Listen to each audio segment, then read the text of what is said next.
Assalamualaikum warahmatullahi wabarakatuh. Hai semua, perkenalkan nama saya Salwa Rafika Fatma Widya, NIM 0504022019, kelas S6D.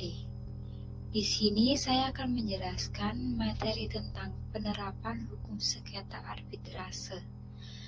Sebelum memasuki pembahasan apa itu arbitrase, saya akan menyinggung sedikit tentang proses penyelesaian sengketa di Indonesia itu mempunyai beberapa cara yang bisa dipilih oleh para pihak. Yang pertama melalui litigasi atau pengadilan, dan yang kedua melalui non-litigasi. Non-litigasi ini mencakup mediasi, negosiasi, konsiliasi, dan arbitrase.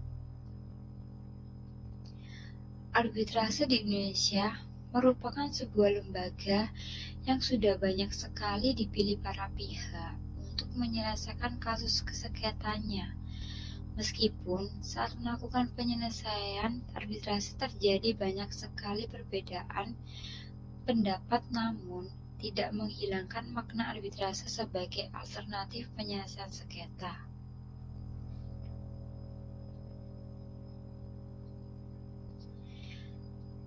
Arbitrase merupakan salah satu penyelesaian atau putusan sengketa seorang hakim atau para hakim berdasarkan persetujuan yang membuat para pihak tunduk dan menaati keputusan yang sudah diberikan oleh hakim sesuai pilihan mereka.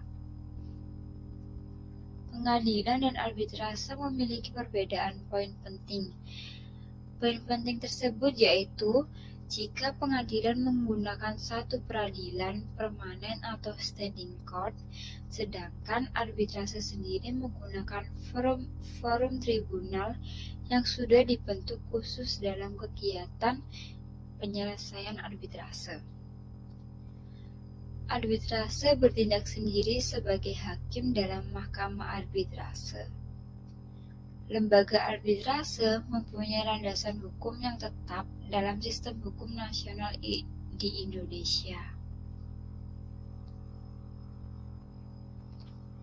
Dalam buku Yaya Harahap menjelaskan ada 3 dasar hukum lembaga arbitrase, yaitu pertama, landasan titik tolak arbitrase yang disebutkan dalam pasal 377 HIR atau pasal 705 RBG.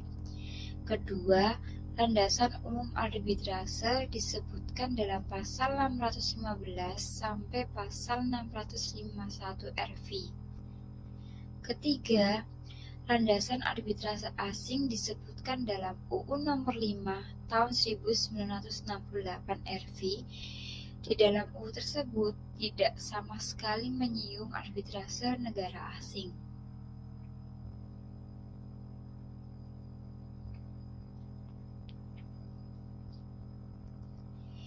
Di Indonesia sendiri terdapat 2 jenis arbitrase. Yang pertama, arbitrase ad hoc. Arbitrase ad hoc ini lebih ke tidak terkoordinasi oleh suatu lembaga, bersifat insidentil untuk memeriksa dan memutus penyelesaian sengketa dalam jangka waktu tertentu. Yang kedua, arbitrase institusional.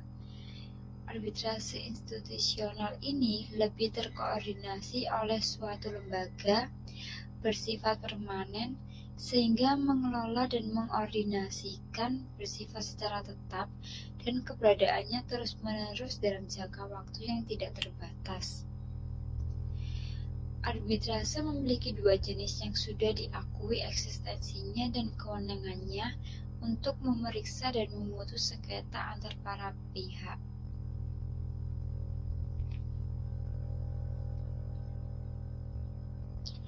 Penjelasan dari pasal 377 HIR atau pasal 705 RBG.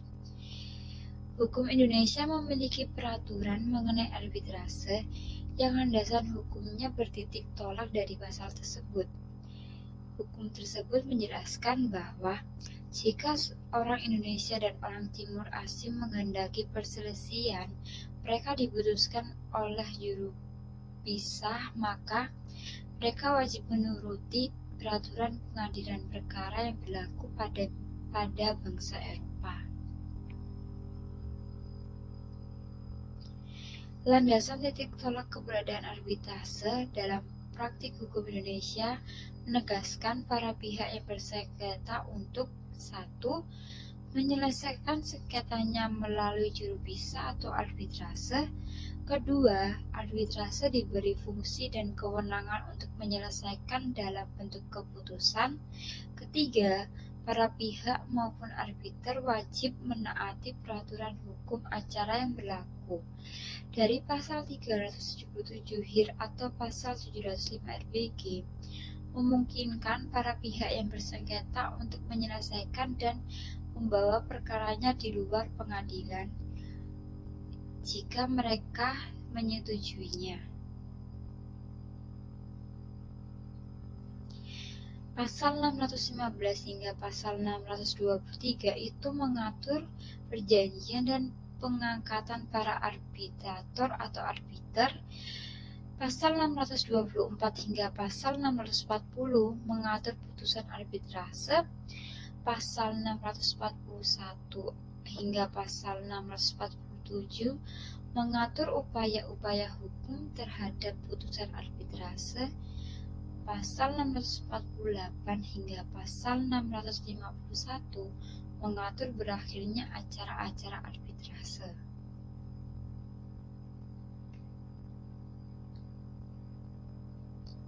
Sesudah terbentuk pasal 615 hingga pasal 651, pada tahun 1849 pembuatan sistematika pasal di atas yang mana memungkinkan sudah memenuhi kebutuhan praktik, namun masih perlu memperhatikan laju pertumbuhan dan perkembangan hukum yang semakin cepat beraneka ragamnya. Begitu lama pembahasan mengenai perubahan pedoman arbitrase yang sesuai dan dapat diterima melalui perangkat perundang-undangan di mana disahkan oleh pemerintah pada tanggal 12 Agustus tahun 1999, yaitu UU Nomor 30 tahun 1999.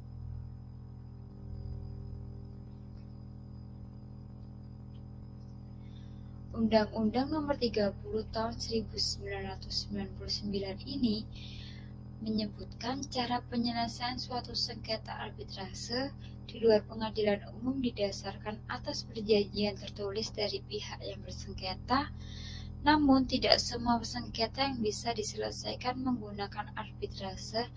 Hanya sengketa menurut hukum haknya sudah diakui dan dikuasai sepenuhnya oleh pihak yang bersangkutan. Berlakunya UU Nomor 30 tahun 1999, maka kedudukan dan kewenangan arbitrase di Indonesia sudah semakin jelas dan kuat. Terdapat 10 pembahasan yang menjelaskan penyelesaian sengketa secara umum. Apa aja sih 10 pembahasan tersebut? Yang pertama, ketentuan umum alternatif penyelesaian arbitrase. Kedua, alternatif penyelesaian sengketa arbitrase. Ketiga, syarat arbitrase, pengangkatan arbiter dan hak ingkar. Keempat, acara yang berlaku di hadapan majelis arbitrase. Kelima, pendapat dan putusan arbitrase. Keenam, pelaksanaan putusan arbitrase. Ketujuh, pembatalan putusan arbitrase. 8. Berakhirnya tugas arbiter. Ke-9, biaya arbitrase. Ke-10, ketentuan peralihan arbitrase.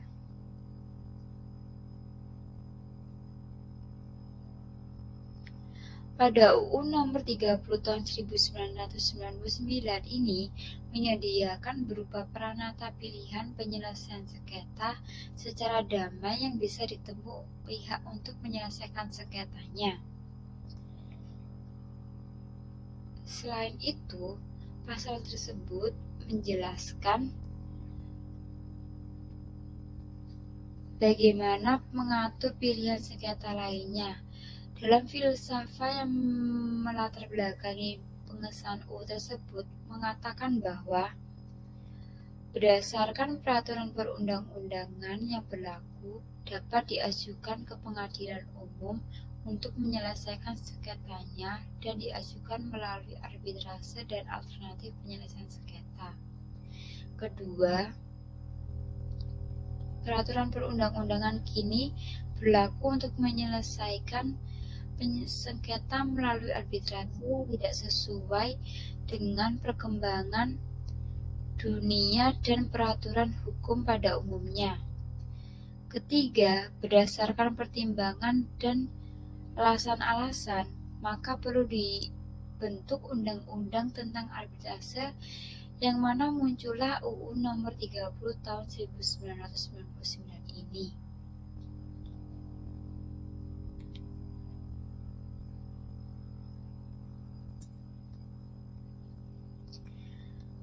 Arbitrase memiliki beberapa keuntungan kepada yang menggunakannya, yaitu kerahasiaan berperkara, waktu yang cepat, tidak mahal, efisien proses tertutup, dan memberikan keleluasaan berproses, karena para pihak yang berwenang untuk menentukan dan berpartisipasi langsung dalam proses.